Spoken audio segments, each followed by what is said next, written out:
जय भोले की हर हर महादेव बम बम भोले। आज मैं आपको शिव महापुराण विद्वेश्वर संहिता का 13वां अध्याय सुना रही हूँ। सुनिए। सदाचार विवेचन। सुनिए। ऋषि बोले, सूत जी, धर्म क्या है और अधर्म क्या है? स्वर्ग और नरक लोकों में जाना पड़ता है। वह सदाचार क्या है कि जिनसे इन पर विजय प्राप्त की जावे? सूत जी बोले, ऋषियों, ब्राह्मण, क्षत्रिय, वैश्य और शूद्र, इन चारों वर्ण को उचित है कि वह सूर्य उदय से पूर्व उठकर अपने इष्ट देव का ध्यान करे। पूर्व दिशा की ओर मुख करके बैठने से उत्तम फल की प्राप्ति होती है। ब्राह्मण घर से बाहर जाकर शौच आदि कर्मों से निवृत्त होकर दातुन करे और जल के देवताओं को नमस्कार कर स्नान करे। कंठ तक या कमर तक जल में खड़े होकर स्नान करना हितकर है, परंतु ऐसा न कर सकने पर तो घुटनों तक जल में मंत्र से स्नान करे और उस तीर्थ के जल से वहां के तथा अपने इष्ट देवताओं को तृप्त करें। पांचों प्रकार के कपड़े पहने, फिर गीले वस्त्र को बिना साबुन के धोवें, पितरों को जल दें। तत्पश्चात आचमन कर संध्योपासना करें, गायत्री के मंत्र जपे और सूर्य को अर्घ्य देवे। प्रातः काल सूर्यानुवाक से और संध्या में अग्नि अनुवाक से प्रोक्षण करें। संध्या समय पश्चिम की ओर मुख करके तथा प्रातः एवं मध्याह्न के समय में अंगुलियों से तीर्थ देवता को जल देवें। फिर अंगुलियों के छिद्र से सूर्य भगवान को अस्त होता देखें और प्रदक्षिणा कर शुद्ध आचमन करें। संध्या हो जाने पर ही संध्या करना योग्य है। नित्य प्रति जितना जप करना हो उससे 100 गुना गायत्री अधिक जपे। गायत्री जपने का यह प्रमाण है कि 10 दिन में 1 लाख गायत्री का जाप पूरा करे। ब्राह्मण को उचित है कि वह नित्य 1000 गायत्री का जप करे। 16 भावना से जप करता हुआ जीव को पर ब्रह्मा परमेश्वर से जोड़ देवे। इस प्रकार 1000 बार का जप ब्रह्मा पद और 100 का जप इंद्र पद देने वाला है तथा इससे कीमती बढ़ती जब अपनी रक्षा के लिए और ब्राह्मण योनि प्राप्त होने के लिए है। धर्म से अर्थ, अर्थ से भोग और भोग से वैराग्य होता है, परंतु विपरीत अधर्म से पैदा किए धन के उपभोग से मोह की प्राप्ति होती है। अतः धर्म 2 प्रकार का है, एक देह से, दूसरा धन से यागादिक धर्म होता है और तप से दैव्य रूप की प्राप्ति होती है, किंतु निष्काम कर्म से शुद्धि और उसके पश्चात ज्ञान प्राप्त होता है। सतयुग के आरंभ में तप की प्रशंसा थी, किंतु कलयुग में इसकी प्रधानता सतयुग ध्यान से ज्ञान की प्राप्ति होती है। जो जैसा पाप पुण्य करता है उसे वैसा ही फल मिलता है। हिंसा ही अधर्म का रूप है तथा सुख ही धर्म का रूप है। यदि कोई उत्तम ब्राह्मण को 100 वर्ष तक वर्ती जीवन का खर्च देता है तो उसे ब्रह्मलोक प्राप्त होता है और 1000 चंद्रायण व्रत करने से भी ब्रह्मलोक की प्राप्ति होती है, क्योंकि जब तक जिसका जो अन्न खाता है तब तक वह जो कुछ आत्म विचार, कीर्तन, श्रवण आदि करता है उसका आधा फल दाता को मिलता है। इसी तरह लेने वाले को चाहिए कि वह जो वस्तु दान में ले उसका कुछ अंश दूसरों को दान करता रहे। वह तब करे या अन्य उचित साधनों से पाप का संशोधन कर दे, अन्यथा वह रो नरक में पड़ता है। मनुष्य को चाहिए कि वह अपने प्राप्त किए धन के 3 भाग करे। पहला धर्म, दूसरा बुद्धि, तीसरा नित्य नैमित्तिक कर्म धर्म में मन को लगावे। बचत का कोष नियत करें, किसी को कष्ट न दे और अपना निर्वाह थोड़े में करें। यदि कृषि द्वारा कमाया हुआ धन हो तो पाप शुद्धि के लिए उसका 10वां भाग दान कर दें और शेष धन से धर्म पूर्वक गृहस्थी चलावे, अन्यथा रो नरक में पड़ेगा या बुद्धि भ्रमित हो जाएगी या अन्न ही उत्पन्न नहीं होगा।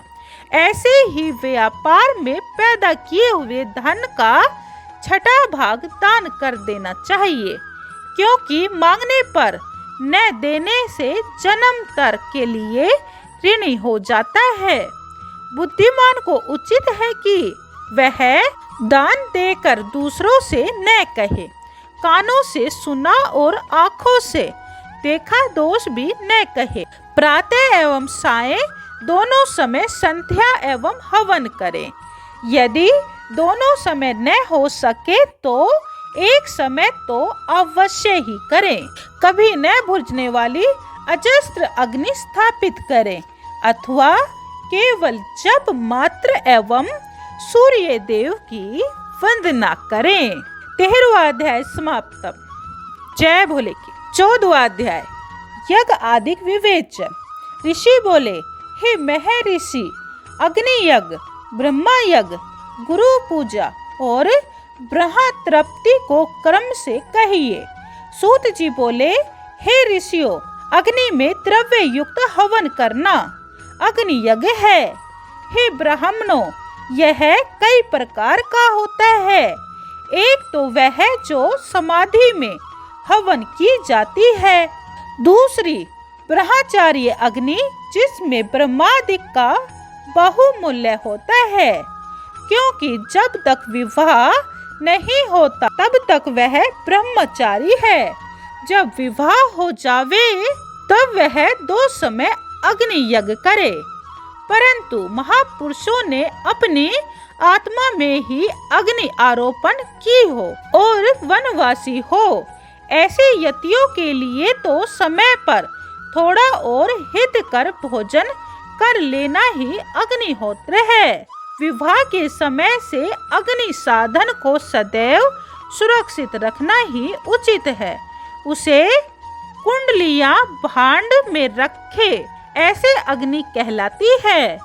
हे ब्राह्मणों, सायंकाल की अग्नि आहुति से संपत्ति और प्रातः काल की अग्नि आहुति से आयु बढ़ती है तथा दिन में इंद्र आदि सब देवताओं के उपदेश से अग्नि को जो आहुति दी जाती है वह देव यज्ञ कहलाता है। हे ब्राह्मणों, महादेव जी ने सर्वलोकों में कल्याणार्थ औषधि प्रथम अपना वार अर्थात आदित्यवार बनाया।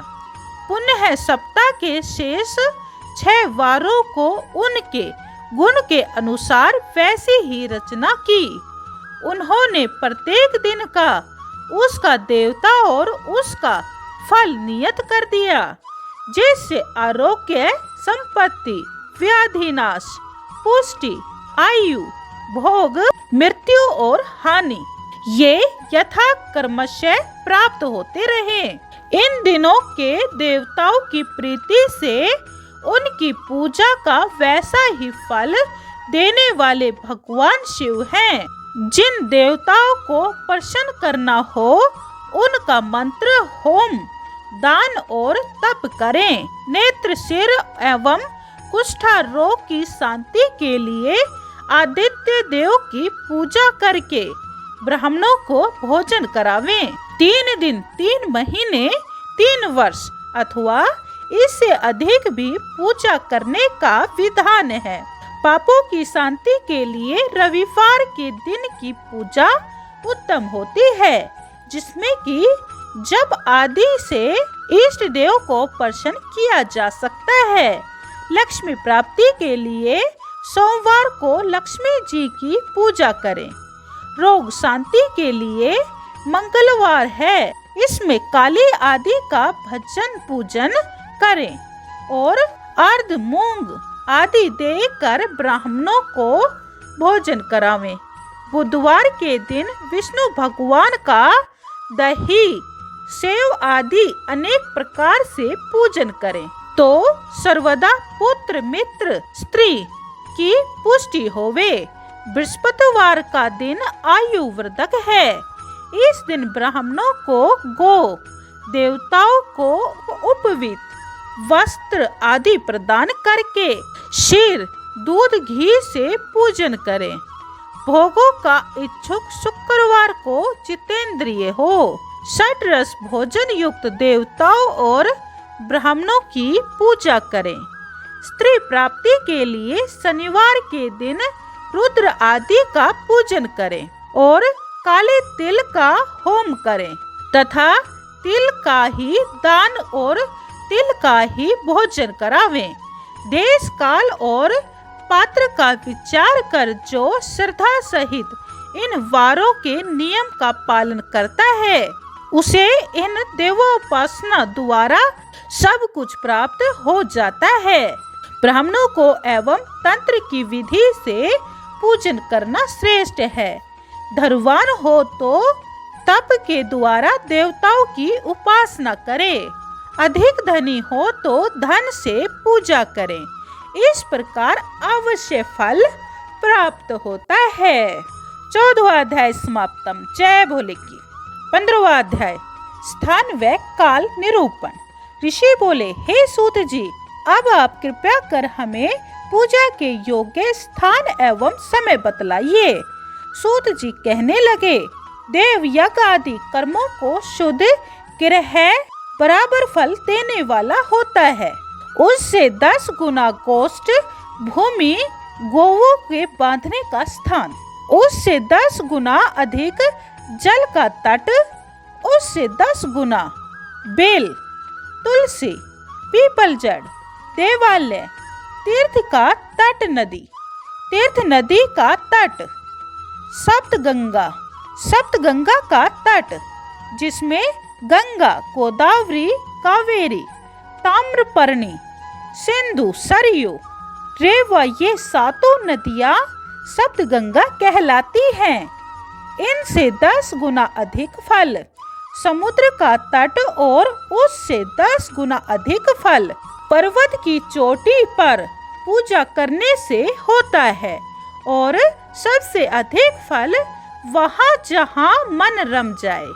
सतयुग में यज्ञ दान आदि से पूर्ण फल की प्राप्ति होती है। त्रेता में तिहाई, द्वापर में आधा, कलयुग में चौथाई और आधे से अधिक कलयुग बीतने पर इससे भी कम फल प्राप्त होता है। परंतु शुद्ध हृदय या धर्म या पूजन बराबर फल देता है। इससे 10 गुना फल सूर्य संक्रांति के दिन, उससे 10 गुना फल तुला और मेष की संक्रांति में तथा चंद्र ग्रहण में उससे भी 10 गुना फल मिलता है और सूर्य ग्रहण में तो उससे भी 10 गुना फल प्राप्त होता है। तपोनिष्ठ, यज्ञोनिष्ठ और योगी यति ही पूजा के पात्र हैं। ऐसे समय में जो इनकी पूजा करता है उसके समस्त पाप नष्ट हो जाते हैं। वह ब्राह्मण भी पूजा का पात्र है जिसने 24 लाख गायत्री का जप किया हो। वह संपूर्ण काल और भोग का दाता है, क्योंकि गायत्री के जप से शुद्ध हुआ ब्राह्मण परम पवित्र है। नर नारी आदि जीव कोई भी हो, वही अन्नदाता का पात्र है। इच्छा वाले को देना ही अभीष्ट फलदायक है। यदि मांगने पर दिया तो आधा फल, सेवक को दिया तो चौथाई फल, और यदि ब्राह्मण दीन हो उसे देने से 10 वर्ष का फल प्राप्त होता है। ब्राह्मण तो जाति से ब्राह्मण ही है। यदि वेद पाठी ब्राह्मण है तो गायत्री के जप से युक्त है तो उसे दान देने से वैकुंठ की प्राप्ति होती है। थोड़ा या बहुत देवार्पण बुद्धि से किया हुआ दान अत्यंत भोग देता है। मनुष्य को तप और दान ये दोनों ही सर्वदा करने चाहिए। देवताओं को तृप्ति के लिए सभी भोग मिलते हैं। 15वां अध्याय समाप्तम। जय भोले की हर हर महादेव बम बम भोले। 16वां अध्याय अगली वीडियो में देखें।